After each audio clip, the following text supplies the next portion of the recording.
tidak pernah mengajarkan ibadah di gereja, tidak pernah mengajarkan ibadah minggu, tidak pernah mengajarkan tidak sunat, tidak pernah mengajarkan untuk orang menjadi Kristen, tak pernah.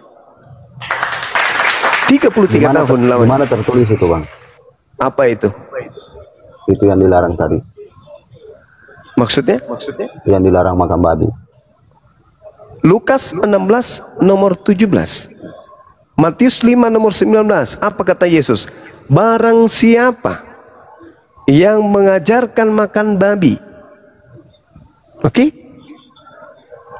Dan mengajarkan kepada orang lain, maka dia akan menempati tempat terhina di dalam kerajaan langit. Saya ulang, barang siapa yang meniadakan setitik pun dari hukum Taurat, meskipun yang paling terkecil, lalu mengajarkan kepada orang lain, maka dia akan menempati tempat terhina. Di mana itu kalau tempat terhina kira-kira? Neraka. Lukas 16:17. Aku berkata kepadamu, sebelum langit dan bumi lenyap, Ya Hadi, Ya Bashir, Ya Tabibi, Nabi Allah, khairul khalqi jami'an, lahu a'la manasibi wal marati, salatullahi subhanallah. Bismillahirrahmanirrahim. Assalamualaikum warahmatullahi wabarakatuh. Kami semuanya yang dirahmati Allah. Semoga Allah senantiasa curahkan segala rahmat, segala nikmat, kepanjangan dan tiada kamu ujung dari dunia hingga akhirat, insyaallah. Dan Allah pun kumpulkan kita para kaum muslimin di bawah naungan Rasulullah beserta para nabi, beserta para orang-orang yang Allah kasih, Allah sayangi, Allah cinta, insyaallah, di bawah naungan Rasulullah kelak di mana tiada naungan selain daripada naungannya, insyaallah. Amin amin Allahumma amin. Kaum muslimin, pada kesempatan malam menjelang pagi ini saya akan mengunggah sebuah video di mana video ini mengisahkan tentang bagaimana perdebatan Akhizuma ya dengan Kristen-Kristen yang seperti kita tahu ya, sampai pun tak dapat bernarasi apa-apa saya ini, karena memang perilaku orang-orang kafir itu semuanya sama. Ketika berdebat pun semuanya sama, argumentasinya sama, tidak ada yang mempunyai keilmuan ya. Mereka dalam bertanya saja bingung apalagi menjawab. Jadi segala sesuatunya apa yang disampaikannya itu bikin kita tertawa, karena memang mereka ini wajib bodoh sampai mati. Oke, demikian kaum muslimin videonya. Memang Nabi Isa itu atau Yesus itu nggak hanya Mesias untuk Bani Israel, untuk manusia semuanya sebenarnya. Kalau menurut saya, sebab apa? Mesiasnya Nabi Isa itu bukan jatuh di saat dia hidup tahun 1 Masehi. Mesiasnya itu justru ketika nanti, kalau menurut hadis Nabi tentang Yaumul Qiyamah itu kan ketika dia menyelamatkan seluruh peradaban dunia ini dari Dajjal kan gitu kan. Kan ada itu kan. Nah, Mesiasnya itu di situ maksud saya. Kesimpulannya aja, Bang. Kesimpulannya apa? Nah, maksud saya Mesias itu tidak untuk Bani Israel saja gitu loh. Tapi Mesias untuk semua manusia di saat nanti menjelang kiamat.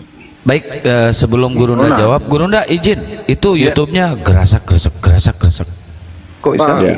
Pak Maryani nanti atau waktu dia hidup? Lah, saat nanti itu kan dia hidup juga. Nabi Isa turun itu kan hidup berarti. Suara krimis. Dijawab ya. Dia bukan Nabi lagi. Cukup. Ada satu lagi. Cukup dulu. Udah bisa direspon abangku? Ya, silakan. Bang Zuma? Iya. Oke, masih gerimis nggak nih? Kresek-kresek ya? Pan. Dikit. Tapi Di sini udah, dikit. udah bijak. Enggak, di YouTube bukan di sini. Ya, lanjut. Masih? Tunggu. Sabar ya, teman-teman. Sabar ya. Bentar, Dek. Oke. Jadi gini, saudara. Saya membacakan Al-Quranul Karim di dalam surah Al-A'raf. Ya, Al-A'raf ayat 158. Allah Subhanahu wa taala kemudian menjelaskan, auzubillahi minasyaitonirrajim. Bismillahirrahmanirrahim. Qul ya ayyuhan nas inni rasulullahi ilaikum jami'a. Wahai manusia, sesungguhnya aku Nabi Muhammad adalah utusan Allah bagi kamu semua. Itu satu. Yang kedua, wa isqala Isa bin Maryam ya bani Israel inni rasulullahi ilaikum. Ya bani Israel, aku ini adalah utusan Allah untuk kalian. Satu untuk seluruh umat manusia, satu untuk Bani Israel. Nah, terkait dengan apa yang saudara bawa, bahwasanya dia adalah Al-Masih. Maksudnya kedatangan Nabi Isa itu untuk Islam gitu? Enggak. Nabi Isa alaihissalam itu datang bukan untuk umat Islam, tapi Nabi Isa datang untuk membenarkan dinul Islam. Kalau dia kemudian dikatakan Al-Masih, kan kita umat Islam sudah mengimani itu. Memang kita beriman, umat Islam beriman dia adalah Al-Masih. Itu iman kita. Itu iman kita. Itu iman kita. Dan iman kita adalah Nabi Isa kelak yang akan datang turun sebagai pertanda datangnya hari kiamat. Dan kiamat itu terjadi nanti setelah sudah tak ada lagi umat Islam. Umat Islam tidak akan melihat kiamat itu. Huru hara kiamat itu tidak akan dilihat oleh umat Islam. Itu jelas itu. Jadi ketika Nabi Isa alaihissalam datang kemudian membenarkan Al-Quran, membenarkan Islam, menjadi makmum bagi umat, menjadi makmum bagi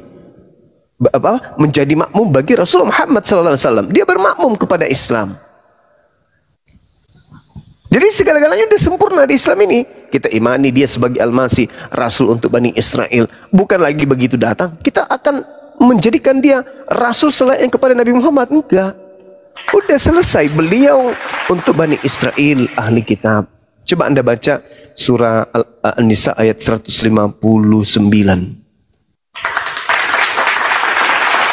Ada orang Islam disebut di situ? Enggak ada, karena umat Islam urusannya sudah tamat. Urusan umat Islam itu udah selesai. Apa itu beriman kepada Nabi Isa alaihissalam, bahwa beliau adalah utusan Allah untuk mereka, Bani Israel. Apa dikatakan oleh Allah dalam Al-Quran surah An-Nisa ayat 159. Ini ending dari semuanya. Wa in min ahlil kitab. Disebutkan? Disebut. Tidak seorang pun di antara ahli kitab yang tidak beriman kepada Isa menjelang kematiannya. Ada umat Islam di situ disebut? Gak ada. Kenapa umat Islam tidak disebut? Karena umat Islam dari sejak dia lahir diajarkan tentang Islam, diajarkan tentang Nabi Muhammad. Dari sejak mereka berislam sudah beriman kepada Nabi Isa alaihi salam. Jadi dia datang kepada mereka yang terdakwah. Nah, itu yang saudara ingin saya sampaikan. Saudara Mariani ya. Kresek-kresek ya. Di YouTube kali Bang Zuma. Iya, di YouTube maksudnya deh. Bang, saya mau nanya gini. Ada umat sebelum Nabi Muhammad, tetapi waktu zaman era Nabi Isa. Tapi bukan Bani Israel. Kalau dia mengimani Nabi Isa sebagai itu kan berarti memang itu yang harus ketentuan Islam itu ketika ada Nabi, maka imannya kepada Nabi dijadi itu. Sebelum ada Nabi berikutnya. Nah, ketika ada Nabi Muhammad, ya Nabi Muhammad semua. Tapi waktu, ini yang saya katakan, waktu sebelum Nabi Isa, Nabi Muhammad, itu kan tidak ada Rasul. Itu setelah Nabi Isa, baru Nabi. Maksudnya Ahlul Fatrah. Maksudnya Ahlul Fatrah. Tapi dia menerima ajaran Isa waktu misalnya saudagar, misalnya ada orang berdagang ke Yerusalem atau ke Nazaret di saat misalnya nih orang Persia misalnya datang ke sana melihat Nabi Isa dengan sebuah kemujizatannya, ajarannya, dia beriman kepada Nabi Isa. Kan boleh saja sebenarnya. Apakah itu tidak dihitung sebagai umat Nabi Isa? Kan harusnya dihitung itu. Itu yang maksud saya, bahwa Nabi Rasul itu sebenarnya untuk manusia di zamannya sebelum ada nabi yang baru. Kalau setelah Nabi Muhammad sudah tidak ada lagi kan gitu. Khotamul Anbiya. Nah, kata-kata bahwa Isa hanya untuk Israel di saat itu juga kayak menurut saya sih, nah bagaimana dengan orang-orang di luar Israel? Tetapi ada ketika pencerahan Nabi Isa itu ada. Kalau dia ngikut Nabi Isa, apakah bukan pengikutnya? Nah, itu. Makasih. Iya, saya hanya berbicara mengenai umat Islam dan juga ahli kitab. Karena Al-Quran menerangkan tidak seorang pun dari ahli kitab yang tidak beriman kepada Nabi Isa kelak sebelum kematian. Dan umat Islam memahami Al-Quran bahwa Nabi Isa diutus untuk Bani Israel.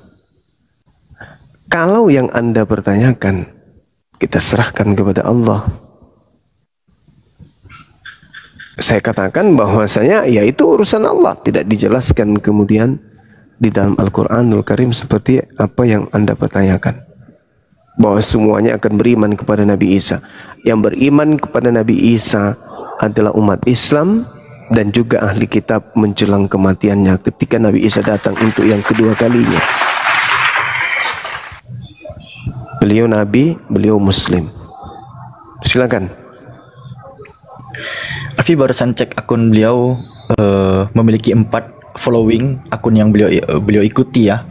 Cuman 1 doang akun Muslim yang beliau ikuti, cuman akun Kang Kian Santang ini, dan 3 lainnya orang Kristen. Vi, itu yang dimaksud itu periode kekosongan itu, Vi. Iya, Alul Fatroh. Di Al-Maidah 5:19, Vi. Alah, kawan, Ya, muji-muji. Kau jangan muji-muji guru kami lah. Iya, ini ada Adrian. Adrian Muslim apa Kristen? Adrian. Kristen, Bang. Apa? Kristen, Bang. Ngomong Kristennya yang kencang, Bang, biar dunia mendengar, Bang. Biar bangga, Bangku. Ya perlulah. Ya, silakan. Anda mau diskusi atau mau bertanya aja, silakan, Bang. Enggak, cuma mau bertanya aja ini, Bang. Silakan. Jadi saya memberanikan diri naik ke sini, Bang, ya. Saya sudah beberapa kali mengikuti yang namanya kumal-kumal seperti ini ya. Saya sebenarnya muncul beberapa pertanyaan ini, tanda tanya di dalam. Langsung bertanya aja, Bang. Jangan curhat dulu, Bang, karena suara Anda minoritas terdengarnya, Bang. Silakan. Gini, Bang, terkait masalah Tuhan ya.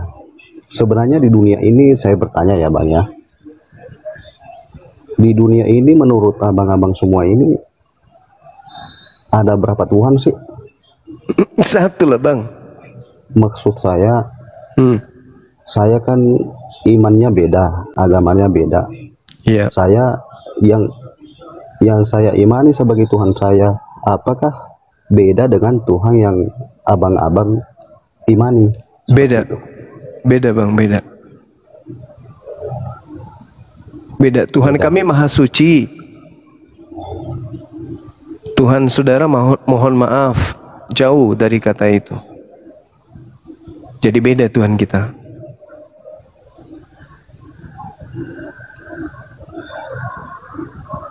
Saya tidak paham agama ya, Bang. Saya cuma beragama dari orang tua ya, ikut terkait. Iya, agama saudara memang dari orang tua. Semuanya pasti ngaku gitu, karena Yesus tidak pernah mengajarkan agama saudara. Yesus tidak pernah mengajarkan Kristen, Bang. Yesus. Terkait Bible, Alkitab ya. Kami kan di Indonesia Alkitab.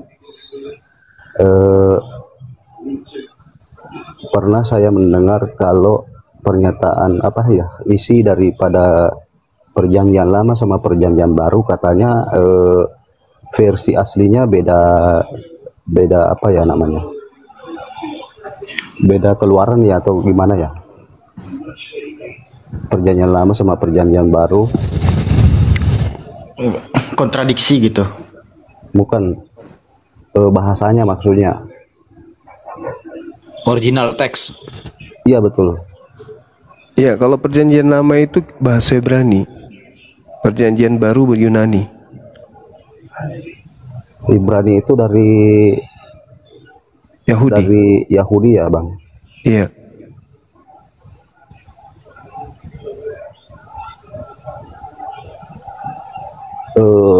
Secara tidak langsung, Bang, saya mau apa ya?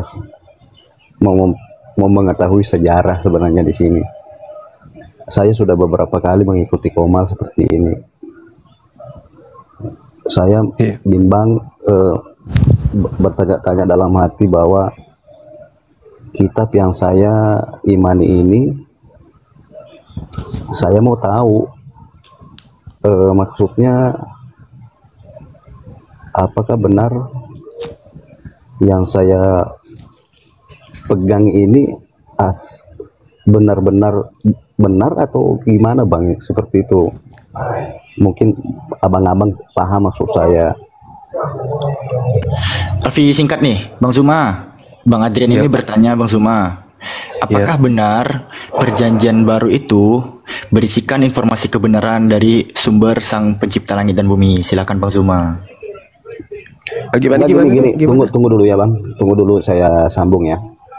Iya.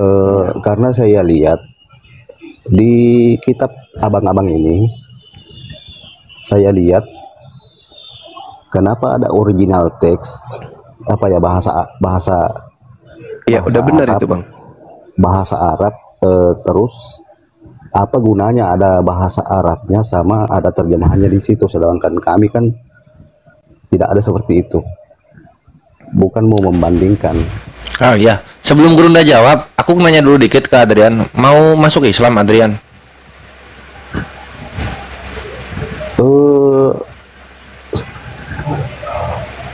Saya belum ada mengarah ke situ, Bang. Oh, oke. Silakan Gurunda. Ya, jadi gini, saudara. Nabi Musa alaihissalam datang kemudian mengajarkan kepada Bani Israel dan Tuhan memberikan beliau itu kitab Torah. Tak ada yang menghafalkan kemudian. Lalu kemudian Allah mengutus nabi-nabi, demikian juga adanya. Lalu Al-Quran diwahyukan sebagai petunjuk terakhir untuk seluruh umat manusia. Makanya sudah 1400 tahun Al-Quran ini tidak pernah kemudian ada yang menggantikan. Kalau dulu Torah, kemudian Injil, Mazmur atau Zabur, kemudian Injil, lalu Al-Quran. Karena Al-Quran ini adalah pedoman akhir sampai kiamat dan tidak ada lagi kitab suci setelahnya, maka pencipta langit dan bumi memberikan stempel legitimasi untuk dijaga kemurniannya. Nahnu nazzalna zikra wa nahnu lahu lahafizun. Aku yang mewahyukan Al-Quran, aku juga yang akan menjaganya. Kenapa dijaga? Karena ini kitab terakhir. Kemurniannya harus tersampaikan semuanya kepada manusia, termasuk Anda. Kalau Anda menyampaikan Bible kepada kami dalam bentuk terjemah dan di situ berkata, Yesus berkata, kami mana bisa tahu itu ucapan Yesus? Itu bahasa Indonesia. Yesus menggunakan bahasa Ibrani Aram. Apa yang Yesus katakan pada saat itu? Orang Kristen juga nggak tahu. Yang ada sampai di Indonesia ini cuma terjemahan dari kitab Belanda. Mana kita tahu itu ucapan Yesus? Bagaimana kalau sudah terganti dari bahasa Yunani, bahasa Latin, masuk lagi ke bahasa Belanda, masuk lagi ke bahasa ini, itu sampai ke Indonesia. Mana yang betul? Sedangkan kalau Al-Quran dari 1400 tahun silam sampai hari kiamat nanti, keturunan kita masih mendengarkan Alhamdulillahi Rabbil Alamin Ar-Rahmanir Rahim Maliki Yaumiddin. Keturunan kita masih mendengarkan bacaan itu. Sehingga ketika Nabi Muhammad melafazkan bacaan ini sampai kepada para sahabat, turun lagi kepada tabi'in, turun lagi kepada tabi'in, sampai kepada para ulama, sampai kepada kita hari ini terjaga. Jadi kita seakan-akan bertemu dengan Rasulullah. Karena dari lisannya kemudian sama uraiannya dengan apa yang kita pelajari, apa yang kita baca, apa yang kita lihat, apa yang kita dengar. Bagaimana dengan kitab saudara? Benarkah Yesus mengucapkan kata-kata itu? Apa? Lisannya seperti apa? Kita nggak tahu. Karena Al-Quran kemudian dikhususkan untuk sampai kiamat, maka Al-Quran dijamin kemurniannya. Silakan alam semesta mengkritisi Al-Quran. Silakan orang-orang terpintar, tercerdas dari keturunan Adam, dari agama apapun, dari bangsa manapun, dari disiplin ilmu manapun, apapun itu, untuk mengkritisi Quran. Ada kesalahan, silakan tunjukkan. Al-Quran menantang semua zaman. Al-Quran kemudian menantang ilmu pengetahuan. Al-Quran menantang semua disiplin ilmu. Silakan tunjukkan kalau ini bukan dari pencipta langit dan bumi. Mereka pasti yang mengatakan Al-Quran keliru, saya pastikan mereka nggak bisa Al-Quran. Mereka hanya mengambil kata 1, 2, 3, lalu kemudian mereka pretelin terjemahannya bla bla bla dan seterusnya. Sekuat apapun mereka kemudian menggali kesalahan dalam Al-Quran, Al-Quran semakin sesuai dengan zaman. Nah, oleh karena itulah saudara, ya kenapa Al-Quran ini terjaga keasliannya? Karena Al-Quran dikhususkan untuk seluruh umat manusia termasuk Anda. Kalau yang datang kepada Anda cuma terjemahan Al-Quran, maka apa yang terjadi? Orang berakal akan bertanya, mana aslinya? Apa buktinya kalau ini sudah sesuai dengan aslinya? Ingat Bung, terkait dengan kitabnya orang Yahudi yang kalian ambil, itu sama halnya dengan terjemahan Al-Quran yang Anda ambil. Al-Quran punya terjemahannya Anda ambil, lalu terjemahan Al-Quran itu Anda pakai sebagai kitab suci, lalu Anda membuat agama baru di luar Islam. Itu yang terjadi terhadap kalian. Terjemahan kitabnya orang Yahudi kalian ambil, lalu terjemahan itu kalian gunakan sebagai alat untuk bikin agama baru, yaitu Kristen. Rancu bukan? Terjemahan Al-Quran diambil oleh sekelompok orang, terjemahan Al-Quran ini diambil oleh sekelompok orang, lalu dengan modal terjemahan ini mereka mendirikan agama di luar Islam. Itulah keadaan agama saudara. Mengambil terjemahan kitabnya orang Yahudi, lalu dengan modal kitab terjemah ini kalian membuat agama baru. Lucu kan? Lucu. Karena hanya menggunakan terjemahan dari kitabnya orang lalu membuat agama baru. Nah, Islam tidak. Islam tidak mengambil terjemahan kitabnya agama lain, tidak mengambil terjemahan Yahudi, tidak mengambil terjemahan Kristen. Tidak. Al-Quran sendiri yang mengukuhkan dirinya sebagai penentu kebijakan terakhir dari pencipta langit dan bumi. Nah, makanya Al-Quran sampai kepada Anda. Berbahagialah Anda yang kemudian bertemu dengan umat Islam. Kenapa? Anda bertemu dengan orang yang memiliki kitab masih ori dari nabinya. Satu-satunya mukjizat peninggalan para nabi hanya Al-Quran, tak ada yang lain. Musa, mana peninggalannya? Ada Taurat. Kalau dikatakan ada, apa bukti bahwa itu adalah Taurat dari Nabi Musa? Siapa yang menerima setelah Nabi Musa kepada siapa, kepada siapa, kepada siapa? Ada bukti? Gak ada. Kitabnya Yesus, Nabi Isa mana? Gak ada. Yang Anda temukan, yang Anda pakai kitabnya Lukas, kitabnya Markus, kitabnya Yohanes, kitabnya Paulus. Mana kitabnya Yesus? Tak ada. Satu-satunya sekarang hanya Nabi Muhammad yang punya Al-Quranul Karim. Nah itu saudara, kenapa dia masih terjaga? Karena Al-Quran dipersiapkan untuk sampai kepada kiamat. Kitabnya Yesus tak ada lagi, Injilnya Yesus tak ada lagi. Karena itu memang hanya untuk pada masa itu, sudah tergantikan oleh kitabullah Al-Quranul Karim. Tak ada lagi. Makanya Al-Quran, makanya Bible itu keteteran untuk menghadapi Quran, tidak sanggup. Seperti itu saudara, karena Bible itu hanya perkataan manusia saja, bukan firman Tuhan. Itu perkataan orang-orang yang ada di lembaga Bible Indonesia. Sama ketika tadi saya ditanya, wahai Bang Sumaya, Paman, apakah terjemahan Al-Quran itu adalah Al-Quran? Saya katakan bukan. Terjemahan Al-Quran bukan Al-Quran. Terjemahan Al-Quran bisa direvisi, bisa dikoreksi. Sedangkan firman Tuhan tidak bisa dikoreksi, tidak bisa direvisi oleh manusia. Kalau Bible bisa dikoreksi, bisa direvisi. Bukti bahwa Bible bukan firman Tuhan. Silakan. Iya bang, abang tadi mengatakan Alkitab itu bukan bahasa bukan bahasa Yesus, bukan kitab Yesus. Iya.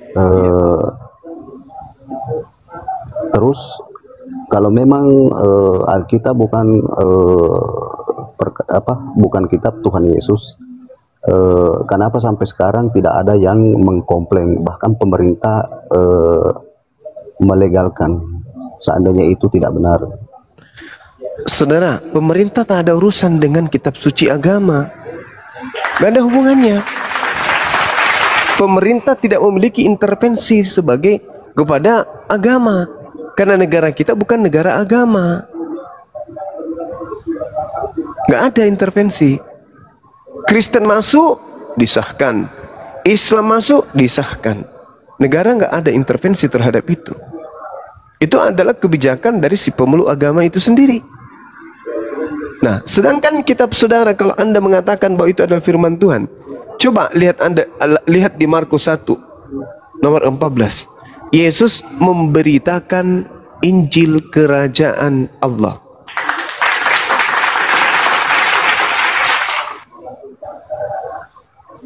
Itu bang, Yesus memberitakan Injil. Mana Injil Yesus? Tak ada lagi. Jadi menurut abang Alkitab itu bukan Injil? Yes, oh pasti bukan Injil itu bang. Saya pernah mendengar pernyataan Bang Suma. Iya.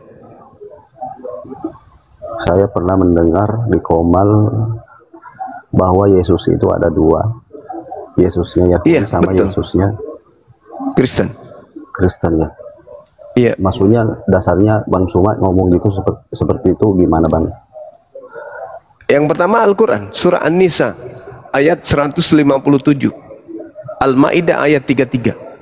Yang disalib itu adalah orang yang durhaka kepada Tuhan, orang yang membenci kepada Tuhan, orang yang membenci kepada Nabi Isa. Itulah yang disalib. Didukung oleh Paulus. Paulus mengatakan bahwa yang disalib itu adalah orang yang terkutuk. Nabi Isa, Yesus, apa yang menyebabkan dia terkutuk? Dia orang suci, dia orang benar, dia adalah jalan kebenaran dan hidup. Apa bukti kalau dia terkutuk? Nggak ada. Berarti bukan dia yang disalib. Itu yang pertama. Yang kedua, Yesus sendiri yang mengatakan, waspadalah kepada Yesus penyesat yang datang kepadamu mengaku sebagai Yesus dan berkata, akulah Yesus, waktunya sudah dekat, jangan kau percaya. Yesus berkata dalam Lukas 21 nomor 8, akan datang penyesat dan penyesat ini menggunakan nama Yesus dan berkata, akulah Yesus. Apa kata Yesus? Jangan kamu percaya. Itu tertulis di mana bang? Lukas 21 nomor 8, Matius 24 nomor 4, nomor 5, nomor 23, nomor 24, 25, 26. Terus masuk abang ini, yang penyesat ini siapa? Yesus palsu. Kan Yesus yang berkata tuh, waspadalah kepada penyesat yang datang kepadamu dengan memakai nama Yesus. Nah, mari kita uji. Mari kita uji. Yesus datang ke atas muka bumi ini sebagai manusia. Menurut siapa? Menurut Yesus. Jadi Yesus datang di atas muka bumi ini sebagai manusia menurut Yesus. Yohanes 1 nomor 51. Itu kata Yesus, bahwa dia datang sebagai manusia. Kedua, Anda baca 2 Yohanes 7. Anda baca 1 Yohanes 2 nomor 7. 2 Yohanes 1 nomor 7. Siapakah penyesat itu? Bukankah dia yang pergi ke seluruh dunia yang tidak mengaku Yesus datang sebagai manusia? Saya ulang, siapakah penyesat itu? Bukankah dia yang pergi ke seluruh dunia yang tidak mengaku Yesus datang sebagai manusia? Jadi yang tidak mengaku Yesus itu datang sebagai manusia, dia adalah penyesat. Coba Anda baca di dalam Galatia 1 nomor 11 nomor 12. Yesus datang kepadaku bukan manusia. Dia datang bukan sebagai manusia. Coba. Berarti Yesus yang datang kepada Paulus itu bukan manusia. Nah, sementara dikatakan siapakah penyesat itu? Bukankah dia yang pergi ke seluruh dunia yang tidak mengaku Yesus datang sebagai manusia? Penyesatnya mengaku Yesus datang bukan sebagai manusia. Kebetulan Galatia 1 nomor 11-12 Paulus mengaku, aku menerima Injil bukan dari manusia, tetapi dari Yesus. Berarti Paulus mengatakan bertemu dengan Yesus yang bukan manusia. Siapakah penyesat itu? Bukankah dia yang pergi ke seluruh dunia yang tidak mengaku Yesus datang sebagai manusia? Paulus kemana-mana mengatakan Yesus itu datang kepadaku sebagai bukan manusia. Matius 24 nomor 4 nomor 5. Waspadalah kepada penyesat yang datang kepadamu dengan memakai nama Yesus dan berkata, akulah Mesias. Dia akan menyesatkan banyak orang. Yang datang kepada Paulus mengaku Mesias. Akulah Yesus Mesias. Dan menyesatkan banyak orang. Mana banyak orang yang disesatkan itu pengikutnya? Namanya Kristen. Makanya kenapa di Matius 7 nomor 22-23 Kristen kelak akan diusir? Karena itu tadi.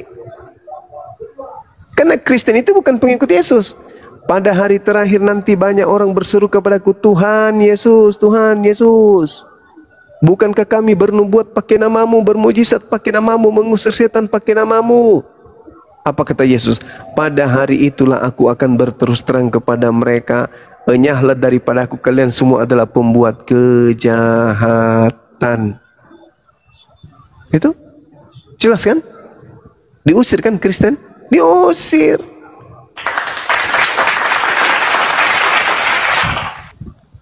Bukankah kami bernubuat pakai namamu Yesus, mengusir setan pakai namamu Yesus, bermujizat pakai namamu Yesus? Apa kata Yesus? Pada hari itulah aku akan berterus terang kepada mereka, enyahlah daripadaku, aku tidak mengenal kalian, kalian semua adalah pembuat kejahatan. Siapa itu? Yang memanggil Yesus Tuhan. Apa nama agamanya? Yang memanggil Yesus Tuhan? Kristen. Diusir kan? Kenapa diusir? Karena mereka mengikuti Yesus palsu.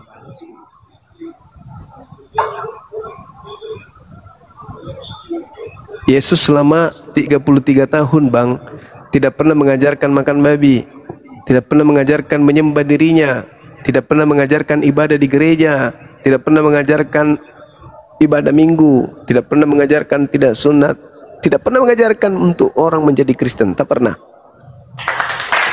33 tahun lawan. Mana tertulis itu bang? Apa itu? Itu yang dilarang tadi. Maksudnya? Yang dilarang makan babi. Lukas 16 nomor 17. Matius 5 nomor 19. Apa kata Yesus? Barang siapa yang mengajarkan makan babi, oke? Dan mengajarkan kepada orang lain, maka dia akan menempati tempat terhina di dalam kerajaan langit. Saya ulang, barang siapa yang meniadakan setitik pun dari hukum Taurat, meskipun yang paling terkecil, lalu mengajarkan kepada orang lain, maka dia akan menempati tempat terhina. Di mana itu kalau tempat terhina kira-kira? Neraka. Lukas 16:17. Aku berkata kepadamu, sebelum langit dan bumi lenyap, setitik pun dari hukum Taurat tidak bisa dibatalkan. Itu kata siapa? Kata Yesus. Pertanyaannya, langit dan bumi sudah lenyap atau belum? Belum. Berarti sudah bisa nggak dihilangkan hukum Taurat? Tidak bisa. Kata siapa? Kata Yesus. Nah, orang Kristen menghapuskan hukum Taurat. Iya, yang kami imani seperti itu bang. Nah, itu dia. Makanya kalian mengimani itu dari Yesus mana? Sedangkan Yesus yang asli mengatakan lebih mudah langit dan bumi lenyap daripada setitik dari hukum Taurat batal. Yesus sendiri yang asli mengatakan, barang siapa yang menghilangkan hukum Taurat meskipun yang paling terkecil, lalu mengajarkan kepada orang lain, maka dia akan menempati neraka. Itu yang asli. Tapi ketika ada makhluk datang mengaku Yesus, membisikkan kepada Paulus, Paulus kemudian mengatakan apa? Hukum Taurat itu adalah sampah. skubalon, tinja, kotoran. Beda kan? Ya, Beda. yang kami imani itu bang, yang datang ke polusi itu adalah Tuhan Yesus bang. Iya, Tuhannya Kristen itu bernama Tuhan Yesus. Itu sudah betul, itu Tuhannya Kristen. Sekarang pertanyaannya, apakah Yesus menyembah kepada Tuhan yang bernama Yesus? Itu pertanyaannya. Apakah Yesus, anak Maria, menyembah kepada Tuhan yang bernama Yesus? Kan tidak.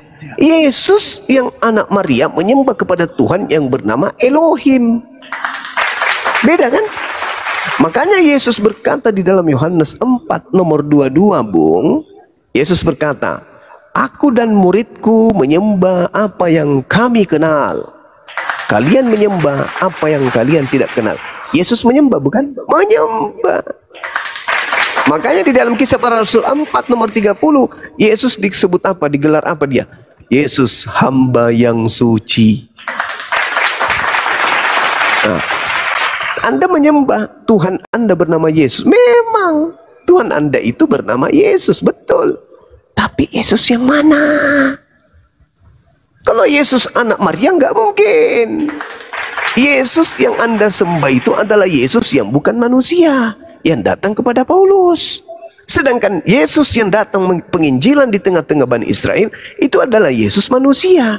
Berarti namanya sama, Yesus, satu manusia, satu bukan manusia.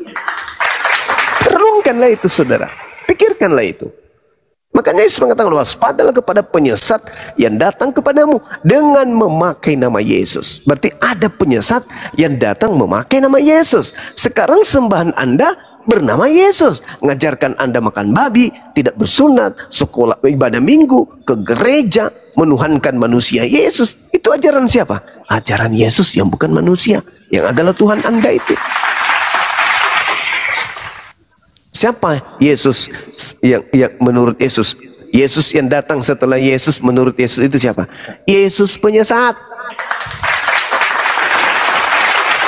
Hanya ada satu kandidat Yesus yang penyesat itu, yang disembah oleh Kristen. Sederhana bukan? Gurunda izin, Gurunda ganti akun dulu, Gurunda kutil-kutil udah mulai kepanasan kayaknya Gurunda daripada kena pot. Alfi tambahin juga Bang Zuma Ya, di YouTube. di tetap layar itu, Bang. teman-teman. Silakan.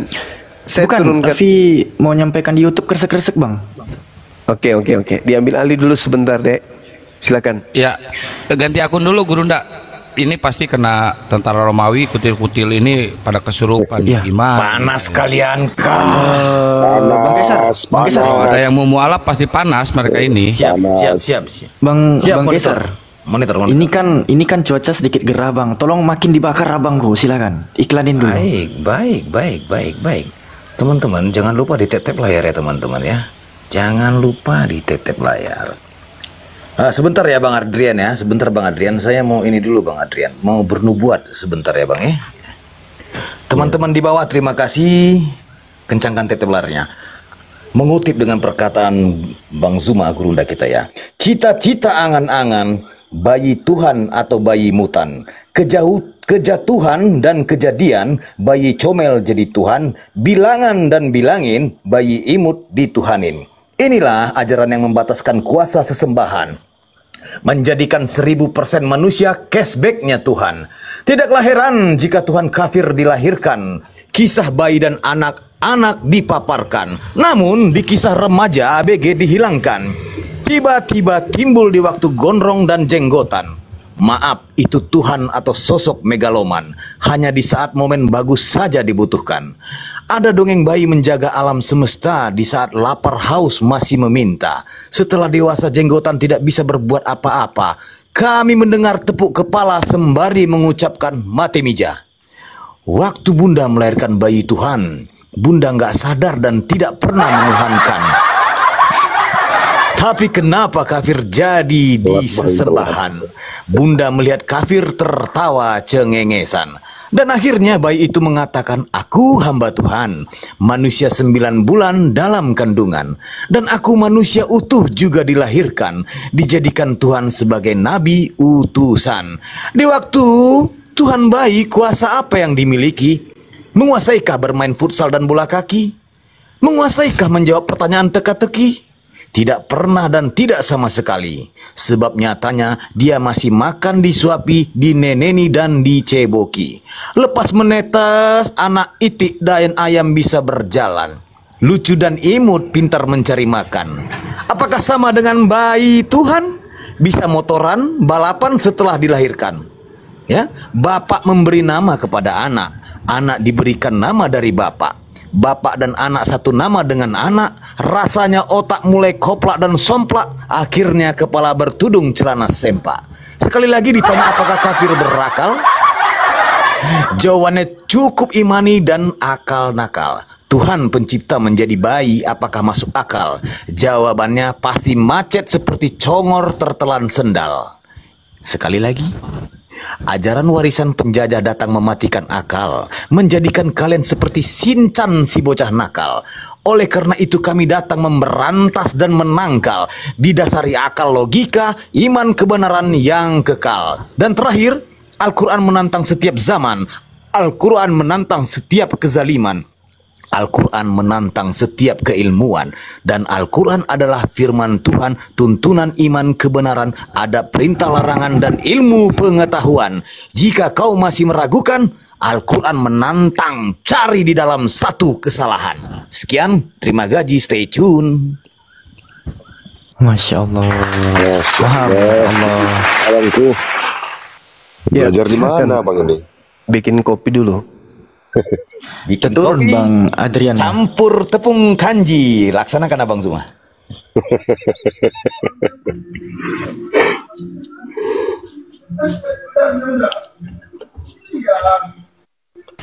Gurunda, YouTube udah aman Gurunda? Udah, Alfi pantau. Mantap. Mana tadi si itu?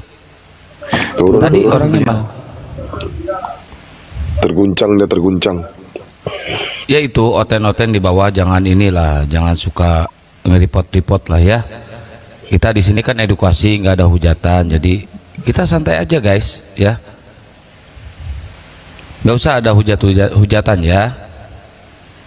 Silakan Bang Daniel, selamat malam Bang Daniel.